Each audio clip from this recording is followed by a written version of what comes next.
삼성전자의 총합 실적을 견인하는 최대 매출 부서는 어디일까요? 2019년 전체 매출을 살펴보면 전자기기와 스마트폰을 총괄하는 IM 부서가 107.27조 원으로 가장 높고 디램 등의 반도체를 제조하는 DS 부서가 95.52조 원으로 그 뒤를 이었습니다. 즉 스마트폰 관련 사업은 삼성전자의 최대 밥줄인 셈이죠. 지난 2019년 중국이 화웨이가 세계 스마트폰 시장에서 삼성전자가 차지하고 있는 점유율을 뺏어오겠다며 2019년은 삼성 추월이 해라는 슬로건을 사내는 물론 부품 공급 업체들에게까지 호언장담을 했다는 중국 언론의 보도가 있었습니다. 실제로 화웨이는 이와 관련된 프로젝트의 일환으로 자사 기린 프로세서 위탁 생산처인 대만이 TSMC에게 공장을 중국 본토로 이전하라고 압박하기도 했습니다. 또한 경쟁사에 비밀 요원을 보내는 활동도 적극적으로 진행했습니다. 지난 2018년 12월 삼성이 갤럭시 A8s 출시일이 화웨이에 유출되는 사건이 있었죠. 화웨이는 삼성에서 빼낸 정보를 통해 차기 대응 모델 노바4 모델이 출시일을 A8s 공개 날짜 하루 전날인 17일로 설정했습니다. 다행히 이를 파악한 삼성이 10일로 공개를 앞당겼지만 이조차 유출되어 12월 10일 동일한 시간대에 A8s의 출시와 화웨이 뷰20 간담회가 진행되는 진풍경이 일어났고 다행히 공개가 조금 더 빨랐던 삼성이 세계 최초 펀치홀 디스플레이 스마트폰 타이틀을 가져갔던 사건이 있었습니다. 화웨이는 멈추지 않고 2019년 들어 삼성전자의 원 UI 소프트웨어까지 대놓고 베껴내기 시작했습니다. 삼성전자는 이런 화웨이의 행동에 대한 질문이 잇따르자 결국 지난 19년 11월 수원 본사에서 팬 미팅을 열고 굳이 대응하지 않겠다, 카피하는 것은 삼성을 인정한 것이다 라며 별 상관하지 않는다는 듯이 답변하여 주목을 받았는데요. 그런데 최근 삼성전자는 이런 화웨이의 큰 소리와 작전에 아랑곳하지 않고 조용히 반격을 해왔다는 증거가 발표되어 큰 파장을 주고 있습니다. 2020년 3월 세계 스마트폰 메이저 브랜드들이 2019년 전체 기간 출하량 집계가 취합된 통계가 공개된 것입니다. 해외 매체 가트너에 따르면 삼성전자는 2019년 한 해 동안 2억 9,619만 대의 스마트폰을 판매하는 데에 성공했으며 이에 따라 시장 점유율은 19.2%로 1위 자리를 유지했습니다. 2억 4,061만 대를 판매한 화웨이는 15.6%로 글로벌 시장 2위 자리를 차지했고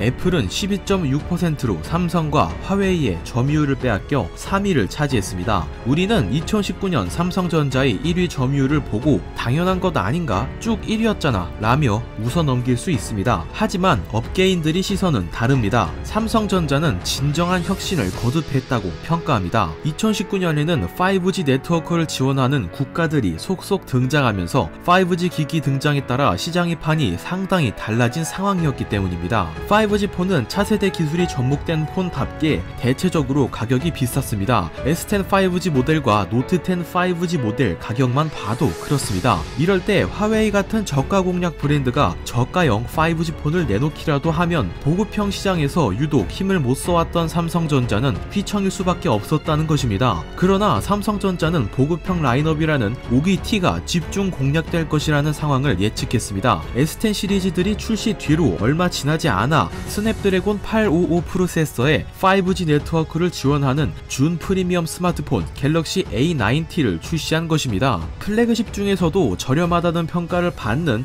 S10 에센셜이 출고가 89만 9,800원과 같은 가격으로 출시되었습니다. 놀라운 점이라면 A90에 탑재된 스냅드래곤 855는 삼성 갤럭시 폴드, S10, 노트 10, LG V50를 포함한 퀄컴 칩셋을 탑재하는 안드로이드 진영 최상위 플래그십 폰들에나 탑재되는 AP였다는 것입니다. S10 시리즈에 들어가는 일부 기능들을 빼고 카메라 기능을 약간 다운그레이드 시켜 차별화를 줬지만 일단 배터리 라이프와 게임 성능 등 엔터테인먼트 능력은 S10 시리즈와 전혀 손색이 없었다는 것이 요점입니다. 당시 미중무역 전쟁의 여파로 화웨이에 대한 신뢰가 크게 떨어진 상태여서 세계 소비자들은 삼성에 눈길을 돌리던 상황이었습니다. 그럼에도 삼성전자는 만일을 대비해 약점을 보완했던 것입니다. 이와는 반면 화웨이는 삼성과 완벽히 대비되는 전략을 내놓았습니다. 자사히 첫 5G 지원 스마트폰을 무조건 메이트 X로 만들겠다고 정한 것입니다. 이런 선택은 삼성조차 조차 예측을 못했겠죠. 어차피 세계 최초 5G 폰 상용화 타이틀을 삼성에게 빼앗겼겠다. 세계 최초 5G 되는 폴더블 폰 타이틀은 가져가겠다는 전략이었던 겁니다. 하지만 삼성은 화웨이에게 저 타이틀 하나마저도 양보할 생각이 없었습니다. 갤럭시 폴드를 5G 모델과 4G 모델로 나누고 메이트 X보다 일찍 출시할 계획을 세웠습니다. 그런데 삼성과 화웨이 모두에게 예상 외의 상황이 발생했습니다. 삼성이 갤럭시 폴드가 사용자의 부주의를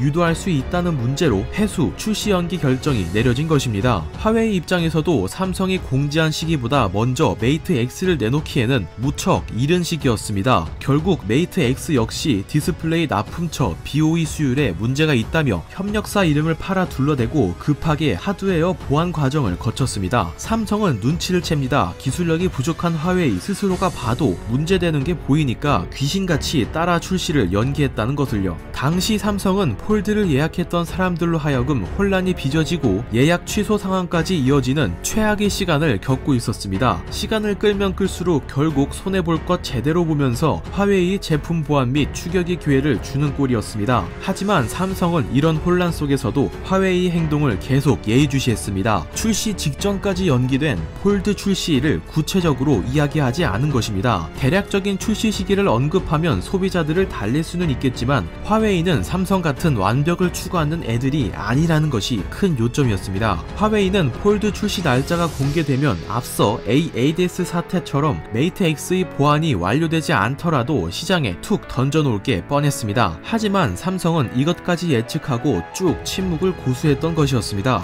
그리고 2019년 9월 3일 기습적으로 폴드 예약을 오픈, 6일 정식 출시했습니다. 화웨이는 정신을 못 차리는 모습을 보여주며 결국 2개월이나 지난 11월 5일 그것도 중국 내수용으로만 먼저 출시했습니다. 삼성은 이 사태를 겪으면서도 중국 스마트폰 기업들이 치고 들어가는 유럽권과 인도 시장 공략 및 점유율 방어를 위해 대대적인 보급형 개편을 진행했던 것입니다. 앞서 말씀드린 갤럭시 A90가 그 대표적인 걸작품이고요. 즉 삼성은 화웨이를 위에서 내려다보는 듯한 느낌으로 그들보다 한 수 앞선 전략을 감행했습니다. 예상 외의 위기가 발생해도 흔들리지 않는 이성적인 모습을 유지, 유연한 전략을 세웠고 이는 2019년 전세계 판매량 통계로 그 효과가 드러났습니다. 화웨이는 1년이 지나 사실상 재질만 바꾼 폴더블 폰을 공개할 때 삼성은 클램쉘 폴더블 폰이라는 새로운 패러다임의 폰을 완성도 높게 출시할 수 있었으며 2019년 스마트폰 판매량에서 화웨이는 좀처럼 삼성과 점유율 격차를 획기적으로 좁히지 못하고 있습니다. 삼성전자 IM 사업부 고동진 사장이 2019년 11월 팬 미팅 자리에서 했던 발언은 사실 이미 화웨이 전략을 망가뜨려 놨고 화웨이 생각보다 위에 서 있다는 것을 검증했기 때문에 가능한 발언이었던 것입니다. 이상 뷰엔씨였습니다. 내용 괜찮으셨다면 구독 부탁드립니다.